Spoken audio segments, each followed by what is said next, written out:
armature winding inductance. We have a synchronous motor with 3-phase winding on the stator and the permanent magnets on the rotor. The task is to find the phase coil inductance.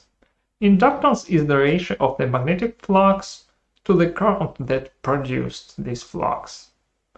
The difficulty here is how to distinguish the flux that was produced by the coil from the flux that was produced by the permanent magnet.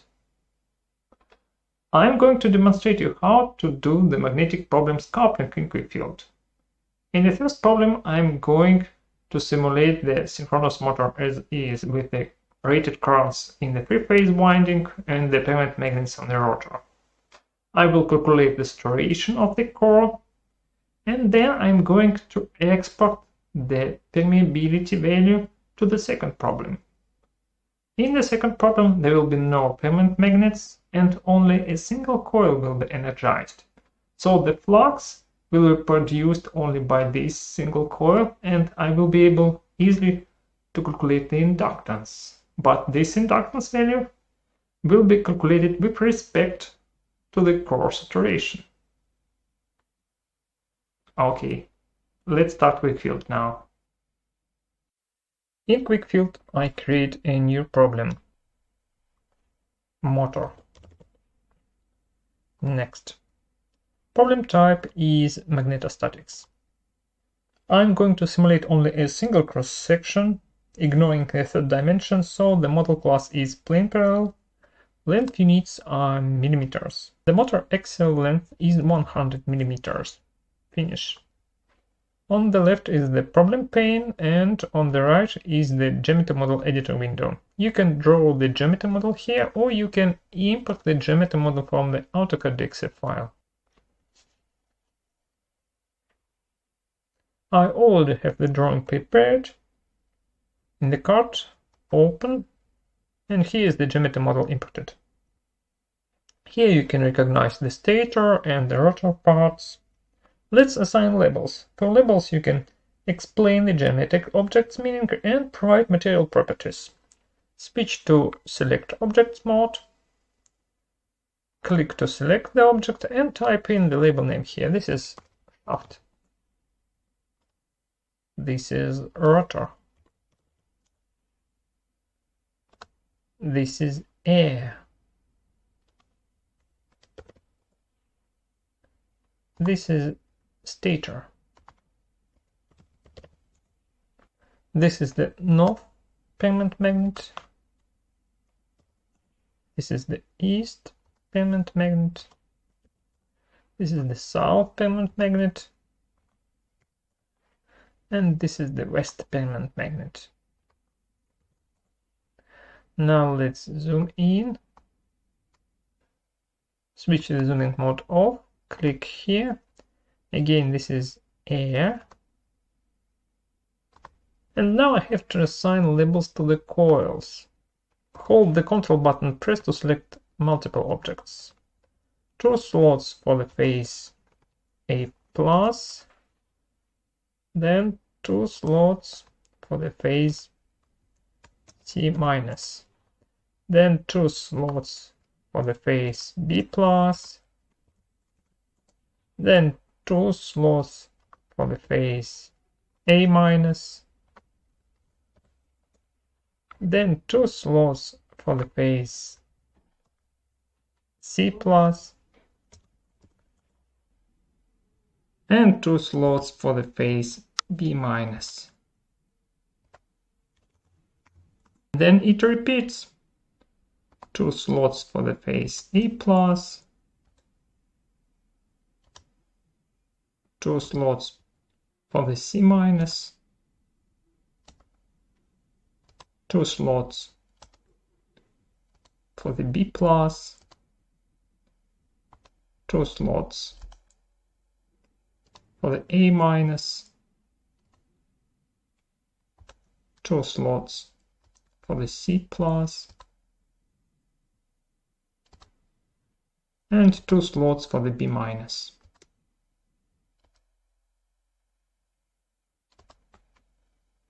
And I should assign the label to the external boundaries. Again, hold the Ctrl button pressed to select several objects. External. Now let's provide physical properties for these labels. Double-click the label name in the tree. Magnetic permeability of the air is 1. Magnetic permeability of the shaft is 1.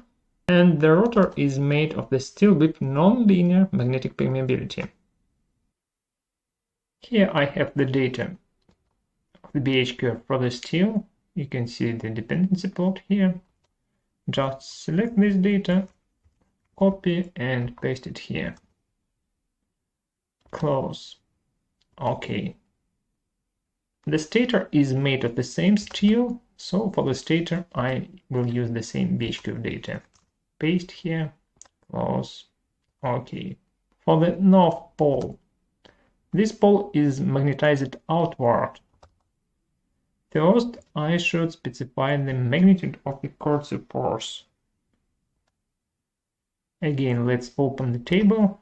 Here is the magnitude of the coercive force. The direction is up 90 degrees. And to specify the remnant flux density, I should click the non-linear.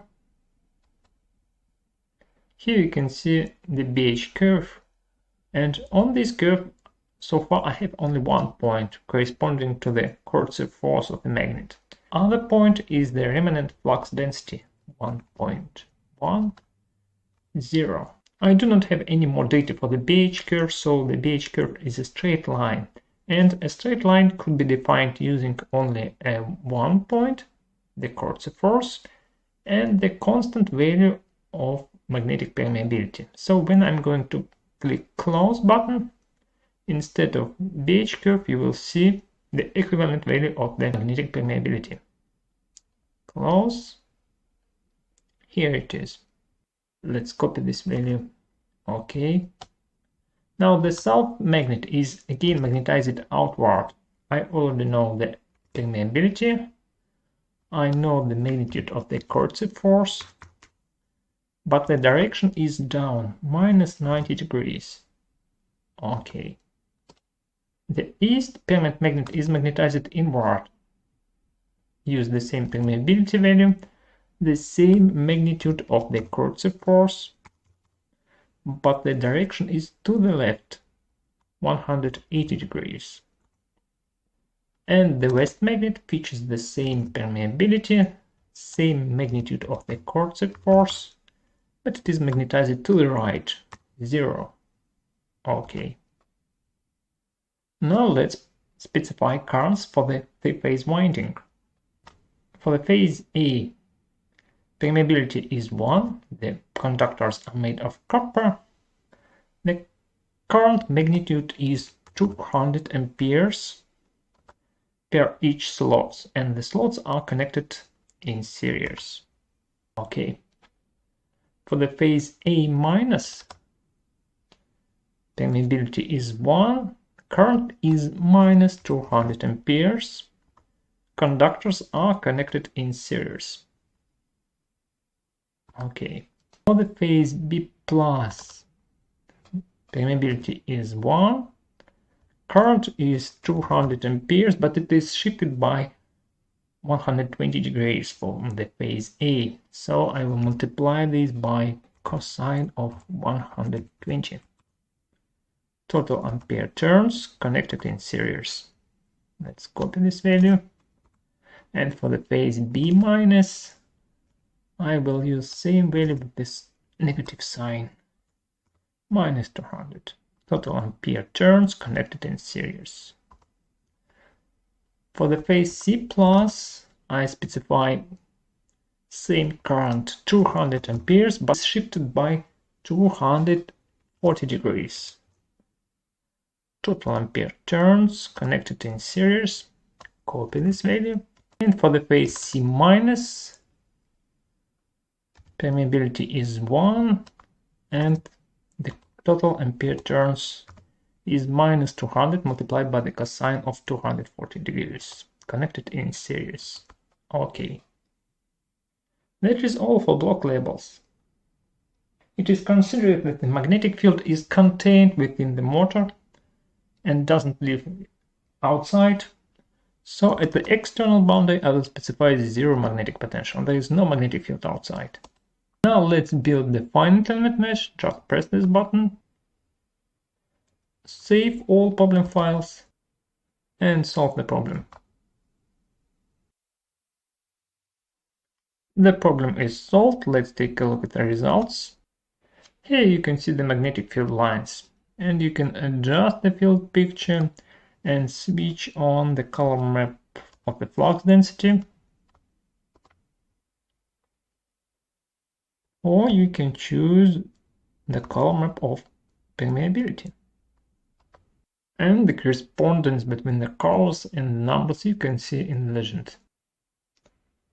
As you see, indeed, some parts of the core are saturated, but some parts are not saturated.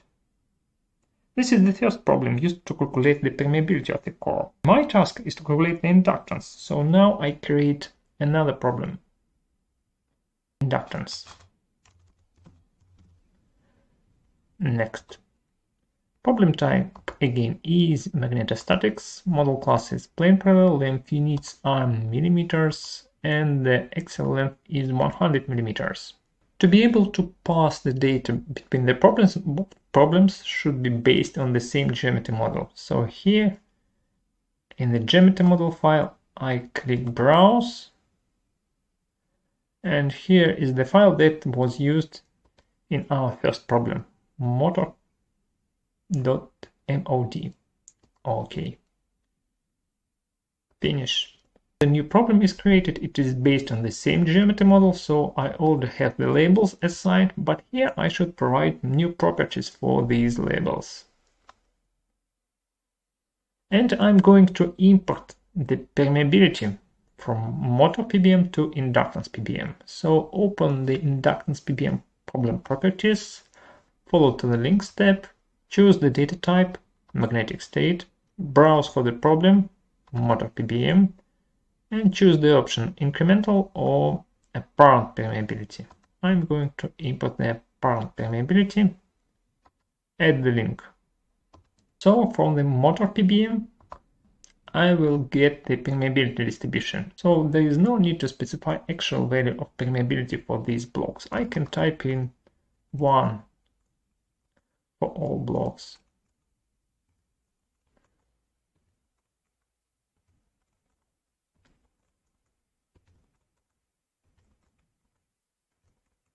And I do not specify the coercive force for permanent magnets. But to be able to calculate the inductance, I should specify the current in the phase winding. I'm going to specify small current in the phase A+, about 1 milliampere total current connected in series, and the same but negative value in the phase A-, minus 0.001. Okay, now let's solve this problem. The solving process is much faster because we do not need to calculate the permeabilities. This is a linear problem now. Let's take a look at the results. You can see the magnetic field lines. This magnetic field is generated only by the phase A coil. Let's check the permeability value. Open the problem properties, switch on the color map of permeability. Now the permeability value is the same as it was in the previous problem. And let's rearrange the windows. This is the initial problem, motor PBM, and this is the new problem, inductance PBM. So you see the magnetic permeability indeed was imported. My task is to calculate the inductance. I'm going to use the inductance wizard. Double click. I'm going to use the stored energy approach.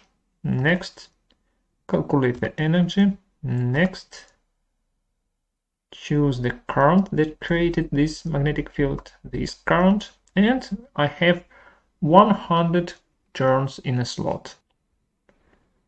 Next. Finish. This is the inductance of the phase coil calculated with respect to the saturation of the core. If you search for the armature winding inductance on our website, you will find the example page.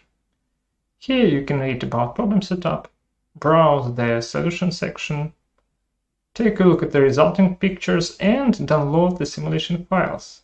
Simulation files may be opened and the results may be viewed using any QuickField edition, including QuickField Student Edition, that you can download from our website for free.